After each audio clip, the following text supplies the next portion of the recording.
organic, unpredictable, unknown, lovely, beautiful, a sense of fulfillment. This is part of the pleasures of life and not the chores of life.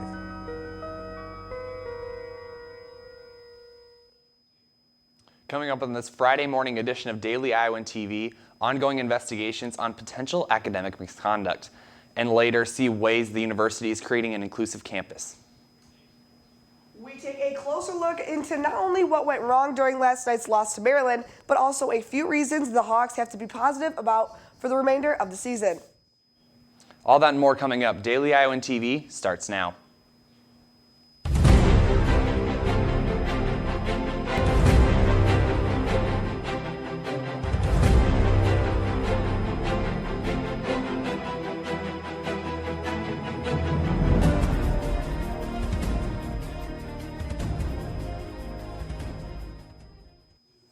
Good morning and thanks for tuning in to our live Friday edition of Daily Iowan TV. I'm Cole Johnson.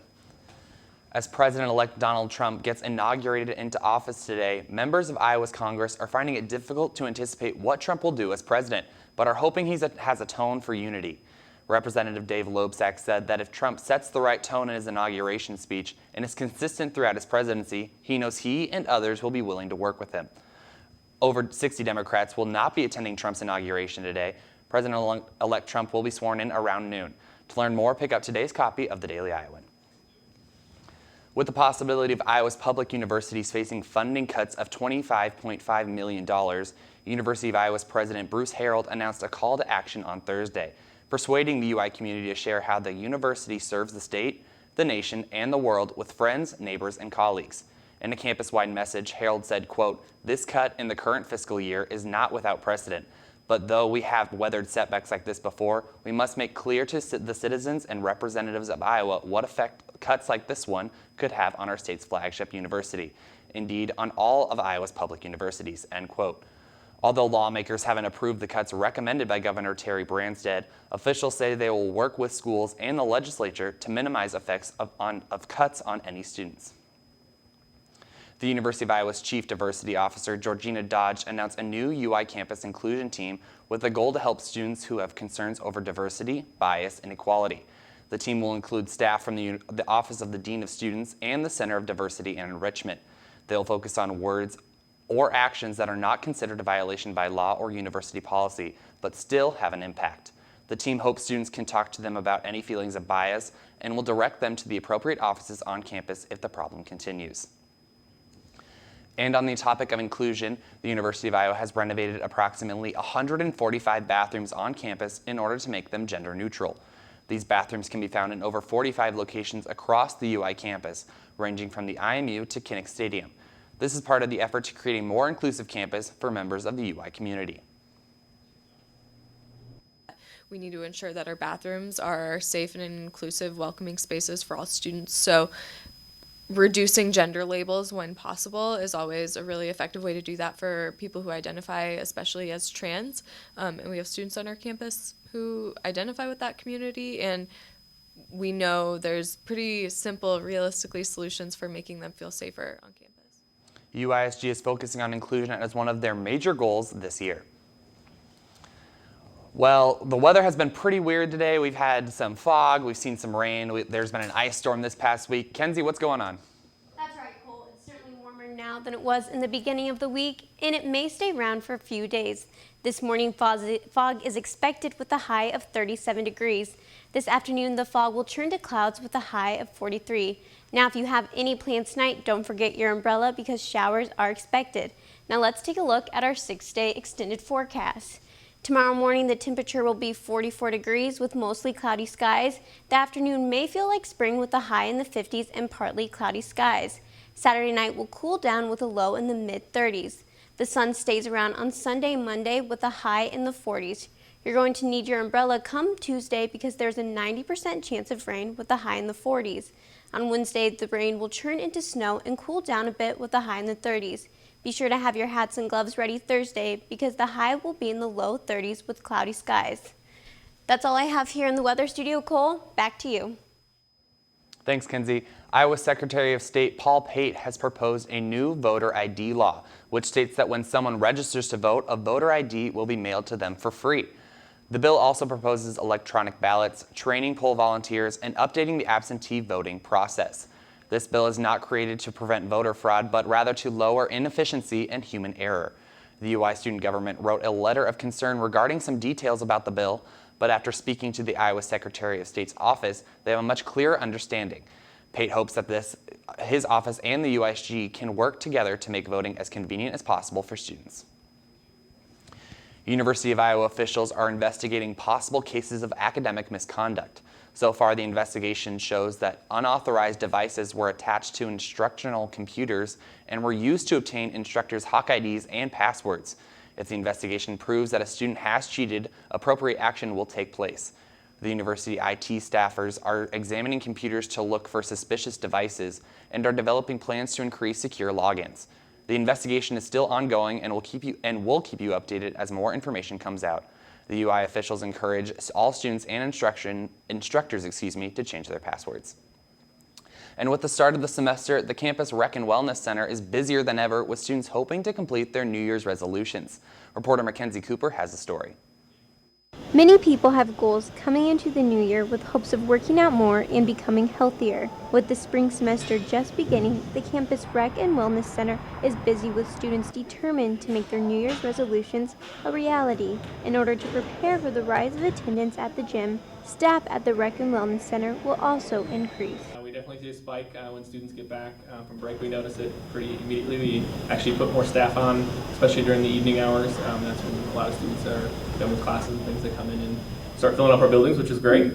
While the numbers spike during the beginning of the semester, it tends to be followed by a steady decrease in gym attendance through spring break, says Justin Holman, the Assistant Director of Marketing and Member Services at the Campus Rec and Wellness Center. Start of the semester and things, they might not have all their assignments and things yet, and so they are like new year, new me kind of thing. The Campus Rec and Wellness Center has group exercise classes and boot camps you can register for if a crowded gym isn't your thing. Reporting from the Campus Rec and Wellness Center, this is Mackenzie Cooper, Daily Iowan TV. In response to a large incoming freshman class, the University of Iowa has set March 1st as the application deadline. Applicants who apply after that date will be placed on a waiting list for the 2017 to 2018 academic year. In the past, UI officials have accepted applications throughout the summer, but last year, those who applied after May 1st were placed on a wait list. Future Hawkeye hopefuls are encouraged to turn in their applications before March 1st. Well, last night, Iowa played Maryland, and it was a bit of a heartbreaker. We came back, but didn't quite pull it off. Liv in the sports studio, has more. Yeah, Cole, honestly, there's really nothing worse than coming back and then taking the loss. But as we said, there's a well-packed weekend for Hawkeye sports, and it began last night with Iowa taking on ranked 25 Maryland. The Hawkeyes had a big slow start, but were able to turn it around during the second half. Now, although the Hawkeyes were not able to finish against Maryland the way they wanted to, a few players proved themselves on the court. Mary-Kate Harrion has more. Number 25, Maryland, came into Carver on Thursday night, dominating the court right from the tip, and led by 15 with 5 minutes left in the first half. But come second half, the Hawkeyes finally showed up, yet again with a big spark from their bench. Nicholas Baer came out very strong with 5 rebounds, 4 assists, and 7 points. Along with Baer, Ahmad Wagner showed how much of a force he can be against athletic teams like Maryland, ending with 12 points and 6 rebounds and knocking down some big-time free throws towards the end of the game. Another player off the bench, Brady Ellingson, hit a big 3 for the Hawks to bring them back in the game. We had a different lineup in there, and they were tremendous. You know, it's one of those things, a lot of times you just leave them in, but they were gassed at that one point. We had to make some moves. I'm really proud of our young guys. They did a great job. Coming from last game, we didn't play that well. They really stepped up, especially second half. We didn't shoot really well in the first half. I think we shot 29%, and we just kept fighting, came back, and we took the lead by 3, I think. And Melo made some big shots at the end, but really proud of them. And I mean, that's a great team. I think they're the number 1 team in the conference. So I'm really proud of the young guys. They were really big. They came in. They're actually the ones that got back the lead, and they really played really well. And then started came back in and trying to win the game, but really proud of the bench, the way they step up too. We really worked on our defense in practice, and first half wasn't great, but that second half I thought we had a stretch there where we defended really well and rebounded really well, and I think that shows what we're capable of moving forward. Although the Hawkeyes could not come out with the win against Maryland, it was definitely an improvement from the Northwestern game, so hopefully it will continue moving forward. Reporting from Carver Hawkeye Arena, this has been Mary Kate Harrion for Daily Iowan TV Sports. Obviously, the bench players have been a huge asset to this Iowa basketball team recently, and there was one in particular that made Thursday night's game a little more interesting. The Hawks came up short again Thursday night. There was a big difference in the way they played, especially in the second half. And head coach Fran McCaffrey and the team credit that to Ahmad Wagner. He was a difference in the game. There's no question about that, Scott. I mean, he sort of imposed his will on that game, which isn't easy to do against a team that's that athletic, but he did, and I'm really proud of him. Wagner was the second leading scorer of the night with 12 points, and he made shots that made an impact. Towards the end of the game, Wagner made a couple key baskets, drew a foul, and gave the Hawks the first lead of the game with a free throw. He kept us right there in that second half. Basically took over for a few minutes there in a stretch and got us the lead. But he knows what he can do. We all know what he can do. We see it in practice all the time. And it was a good night for him to come out and show not only us but everyone that's how Ahmad Wagner can play. Yeah, I think Ahmad did some phenomenal stuff, and I think really all it was energy and effort. And it wasn't like either of us were crossing people up going one-on-one. It was just kind of hard work and going to the offensive boards every time and getting some possessions back for us. And I was really proud of Ahmad for how he played tonight. It's always good when those shots fall. It's demoralizing to your confidence when you see those spots just rim out all the time. But tonight they were falling, but we got to get the win. That's more important to me. Coming off the bench, Wagner usually doesn't see as much playing time as he did Thursday, but he proved that he can handle it. I'm going to come in and give everything I have every time I play, so 4, 15, 20, doesn't really matter. I'm just going to come out, give everything I have, give all the energy and effort I have for the team, and hopefully get victories, so looking forward. Hopefully get more victories. Now with the Hawks' leading scorer, Peter Jock, not being 100%, it's been necessary for players like Wagner to step up. Now hopefully with a couple of extra days off, they can all get back to 100% before their next game. Reporting from Carver Hawkeye Arena, this has been Katie Sextro, Daily Iowan TV Sports.